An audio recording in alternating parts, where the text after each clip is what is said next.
భగవద్బంధుడా నమస్సుమాంజలి గురుదేవుల పాదపద్మాలకు శిరసాష్ట నమస్కారాలు. జగదాంబిక జగన్మాత నవరాత్రుల్లో భాగంగా 8వ రోజు శ్వేతవారాహి రూపంలో ఆ జగదాంబిక జగన్మాత కరుణామూర్తి కల్పవల్లి దర్శన భాగ్యాన్ని కలిగిస్తూ ఉంటుంది. అష్టమి తిథి ప్రతి అమ్మవారికి కూడా ప్రీతికరమైన తిథి అష్టమి తిథి.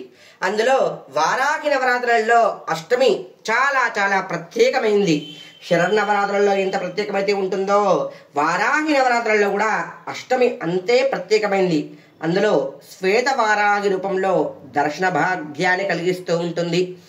ఎవరికైతే సర్పదోషాలు కుజదోషాలు ఉన్నాయో ఈ రోజున ఈ జగదాంబిక జగన్మాతని పూజించిన, అర్చించిన, ఆచరించిన, దైవ దర్శనం చేసుకున్నా కూడా ఖచ్చితంగా ఆ జగదీశ్వరి యొక్క కరుణా కటాక్షాలు సిద్ధిస్తూ ఉంటాయి. ఎందుకంటే కనుక ఇప్పుడు జనరేషన్ ప్రకారం ఆరోగ్యపర సమస్య చాలా మందికి ఉంది. అందులో కుజదోషంతో బాధపడుతున్న వారు చాలా చాలా మంది ఉన్నారు. కావున గృహం నందు ఆచరించని వారు కూడా దేవాలయంకి వెళ్ళి ఆ అమ్మవారి దర్శించుకున్నా కూడా మంచి ఫలితం వస్తుంది. అష్టమి తిథి ఆ అమ్మవారికి చాలా చాలా ప్రత్యేకమైన తిథి. కావున ఆ జగదీశ్వరి యొక్క కరుణా కటాక్షాలు మన యూట్యూబ్ భక్తులందరికీ కూడా ఉండాలని చెప్పేసి ఆ జగదీశ్వరికి దీపాలతో అలంకరించుకున్నాను. కావున ఆ జగన్మాత జగజ్జనని మహావారాహి దేవిని మనసా వాచా కర్మణ ప్రతి ఒక్కరు కూడా ధ్యానించుకోండి. ఓం జగదీశ్వరి ఓం శ్రీ శ్వేతవారాహి దేవతాయే నమః. అరహ ఓం శ్వేతవారాహి దేవతాయే నమో నమః. ప్రతి ఒక్కరు కూడా శ్వేతవారాహి దేవి కృప అందరిపై ఉండాలని చెప్పేసి అర్చిస్తూ ఉన్నాను. ఆ జగదీశ్వరి యొక్క దీపాన్ని ప్రజ్వల్ల చేస్తూ ఉన్న ఈ రోజు రాత్రంతా కూడా ఆ అమ్మవారు అనుగ్రహము ప్రతి ఒక్కరిపై ఉండాలని చెప్పేసి ఆ జగదీశ్వరి యొక్క జగన్మాత కరుణా కటాక్షాలు ప్రతి ఒక్క భక్తులకు కూడా ఉండాలని చెప్పేసి మనసు పూర్తిగా వేడుకుంటూ ఉన్నాను. ఆ జగదీశ్వరి నవరాత్రులు చాలా చాలా ప్రత్యేకమైనవి. ఈ నవరాత్రులని క్లుప్త నవరాత్రులు అంటూ ఉంటారు.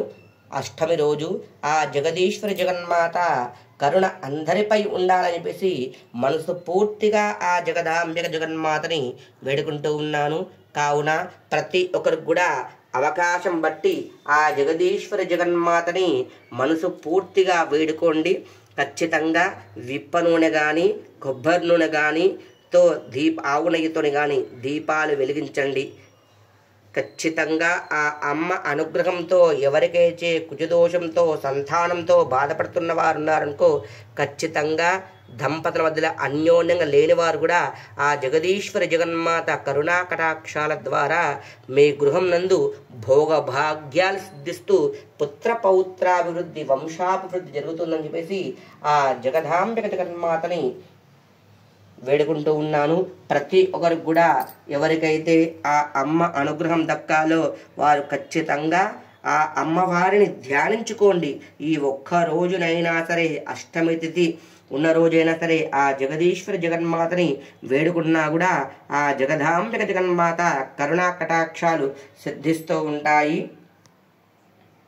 అందరూ కూడా ఎవరైతే ఎప్పుడు అమ్మవారి కల్లించాలని భ్రమపడుతూ ఉన్నారు, శుక్రవారం పూట ఆ వారాహిదేవికి ఇష్టమైన రోజు కావున శుక్రవారం అమ్మవారిని కదిలించకండి. ఆ అమ్మవారికి నిండుగా పూజా కార్యక్రమాలు ఏమైతే పూజలు జరిపిస్తూ ఉంటారో నైవేద్యాన్ని నివేదిస్తూ ఉంటారో రాత్రి కాలంలో పూజా కార్యక్రమాలు జరిపించండి. తెల్లవారు కానీ లేకుంటే కనుక మరుసటి రోజు శనివారం సాయంకాలం కూడా ఆ అమ్మవారిని కదిలించవచ్చు. కావున ప్రతి ఒక్కరు కూడా నవమి గడియల్లో కదిలించే అవసరం ఏం లేదు. 9 రాత్రులు గడిస్తే సరిపోతుంది. కావున శుక్రవారం వచ్చింది కావున మనం కదిలించకండి. అమ్మవారి పశుమతులను పంపించకూడదు. కాబట్టి శుక్రవారం పూట జగదాంబిక జగన్మాత కరుణా కటాక్షాలు అందరికీ ఉండాలని చెప్పి అంటూ ఉన్నాను. అంతేకాకుండా ప్రతి ఒక్కరు కూడా అవకాశం ఉన్నవారు దంపతులను కూర్చోబెట్టి ఉమ్మెంత భైరవ స్వామిగా వారాహి మాతగా భార్యాభర్తలు ఇద్దరు కూర్చోపెట్టేసి వాళ్ళు కాలు కడిగి నిండుగా పసుపు రాసి వారికి స్వామివారికి అమ్మవారి భావనతోని పూజా కృతులు జరిపించండి. ఎందుకంటే కనుక అమ్మవారికి ఇన్ని నవరాత్రులు జరిపించుకున్నారు కదా, ఆ విధంగా చేసుకుంటే కనుక వారెంబడి ఆ అమ్మవారిని చూసుకోవచ్చు, వారి రూపంగా అమ్మవారిని దర్శించుకోవచ్చు. కావున ప్రతి ఒక్కరు కూడా ఆ జగదీశ్వరి జగన్మాత వారాహి ఉమ్మెంత భైరవ స్వామి కృప అందరిపై ఉండాలని చెప్పేసి ఆ జగదాంబిక జగన్మాత కరుణా కటాక్షాలు ప్రతి ఒక్క భక్తులపై ఉండాలని చెప్పేసి మనసా వాచా కర్మణ ధ్యానిస్తూ ఉన్నాను. జగదీశ్వరి అనుగ్రహ కృపా కటాక్ష వీక్షణ సిద్ధిరస్తు. జగదాంబిక జగన్మాత ఉమ్మెంత భైరవ స్వామి వారాహిదేవి కృప ఎల్లవేళలా లోక కళ్యాణార్థము ఎలాంటి రోగబాధలు రుణబాధలు రుతిబాధలు లేకుండా ఉందని చెప్పేసి ఆ జగదాంబిక జగన్మాతని మనసా వాచా కర్మణ ధ్యానిస్తూ ఉన్నాను. శ్రీమాత్రే నమః. ప్రతి ఒక్కరు కూడా అష్టమ తిథి ఆ జగదీశ్వరి యొక్క కరుణా కటాక్షాలు ఎల్ల వేళలా ఉండాలని చెప్పేసి ఆ జగదాంబిక జగన్మాతని వేడుకుంటూ ఉన్నాను. శ్రీమాత్రే నమః. నా ఛానల్ కనుక లైక్ కొట్టండి, షేర్ చేయండి, సబ్స్క్రైబ్ చేయండి. ఆ జగదీశ్వరి కృప ఎల్లవేళలా అందరిపై ఉండాలని చెప్పేసి మనసు పూర్తిగా ధ్యానిస్తూ ఉన్నాను. ఓం శ్రీ జగదాంబిక జగన్మాత్రే నమః.